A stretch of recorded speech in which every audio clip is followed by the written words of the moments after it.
Hello everyone, this is KC1NGO. This is my Grundig AM radio receiver, and it's very nice, but it does not receive SSB. It receives AM only, but it's good for SSB sort of because it's got a fine tuning.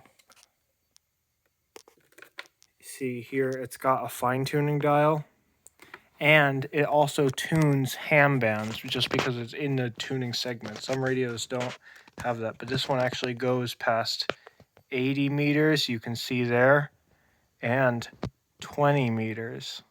I mean 40 meters. It actually does go past 20 meters too. So, so this radio is good, but it doesn't have a BFO. It doesn't have any way to receive SSB. It's just AM. Well, you could receive this using two AM, using two superheterodyne radios and using the mixing to do that. But every time you retuned, you would have to retune the other radio too, which was very annoying. So I decided to build.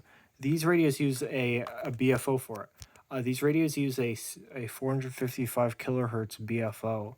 So I figured if I just created a 455 kilohertz transmitter, then I would be able to basically make a BFO that would then mix with this radio, and then you could tune across the band, and it would be like it would be the SSB. You could receive it as SSB. It would still be DSB, but you could receive SSB signals with it. It would be DSB, just have the carrier wave inserted. So, but you wouldn't have to retune anything else. You would just have to. You could tune only one radio. You could use this and leave the other BFO generator, and you wouldn't have to worry about two dials, which would make it simple and easy. So I decided to do that, and I built this thing, this AM transmitter. It's like a kit you can build. It comes with parts already, and I built it, and it generates a carrier wave on any AM frequency. It's tuned with this capacitor. It's pretty low power, and it just you can tune it and it'll go across the AM band. It just uses this little tank circuit here for that, but the capacitor wouldn't reach 455 kilohertz, which is what I needed. So I had to use my own capacitor here that I got out of an old tube AM radio, and here it is. It also had FM, but it was broken. It was completely destroyed. So I took this out when I got rid of it because it was completely destroyed. Like the whole thing was just smashed. So I had to get this out, and I got this out, and so I took all the parts out. So I have this a very high quality capacitor, and it actually does tune to it. Here is my IC7300. Yeah, here's 455 kilohertz, and that's the BFO. That's the BFO carrier wave signal it's generating. Let me turn this. If you put your hand near it, it changes, because it's just your hand has capacitance too, so it's like changing it. But you can see there, it's generating it right near 455, near enough where it will go on this and you can listen to it. Here, I'll demonstrate. So if it's off,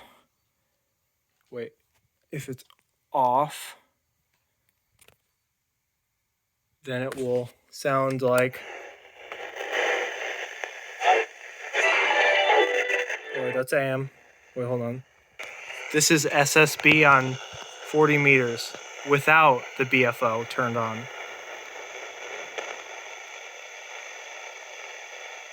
But now I will turn it on.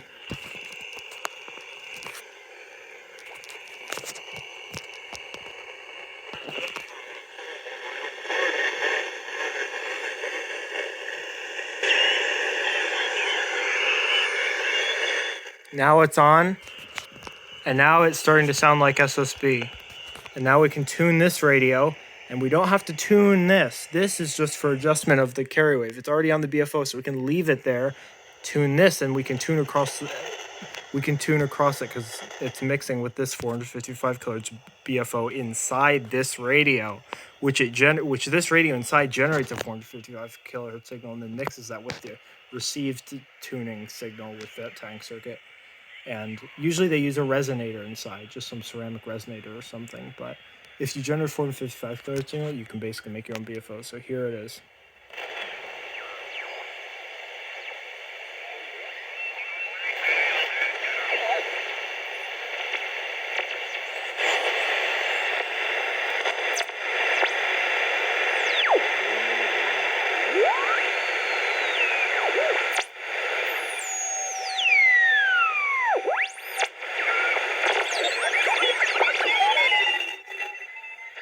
Here's the Morse code. They're having some sort of contest today.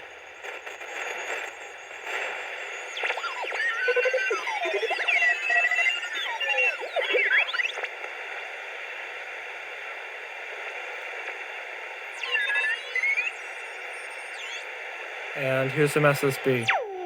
Oop, that's not SSB. See, without the BFO, it sounds like nothing because it's just that because there's no there's no BFO, so it just doesn't sound like anything because there's only one wave and it doesn't. But now it will have the difference between the two, the BFO receiver one, because it's mixing it all. So now it will have. Now I can hear it. And now let's see. Let me find some SSB now. All right.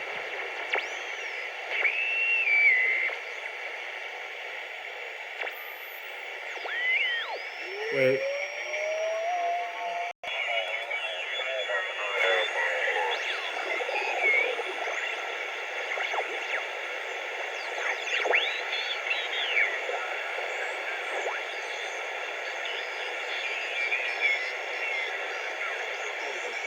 There it is.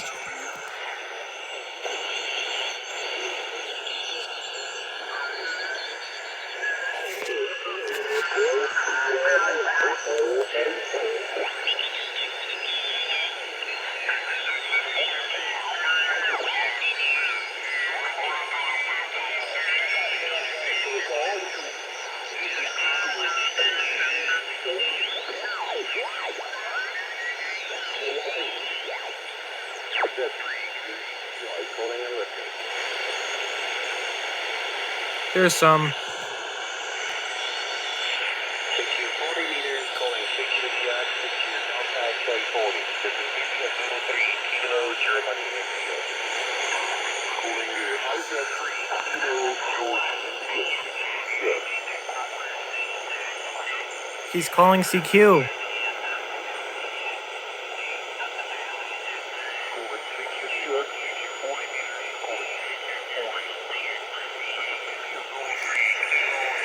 And without the BFO, right? Without the BFO, it sounds like just nothing.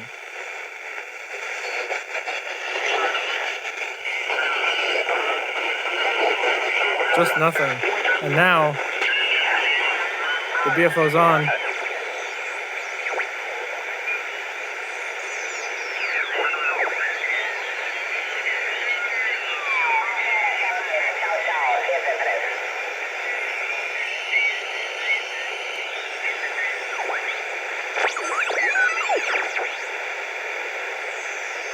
Here's some FD8.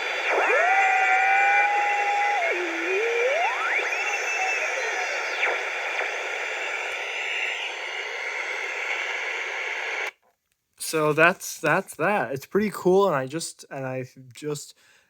had a feeling that'd work. So when I got this thing and I figured out I could build this, I built the AM transmitter and I tuned it to 455 kilohertz.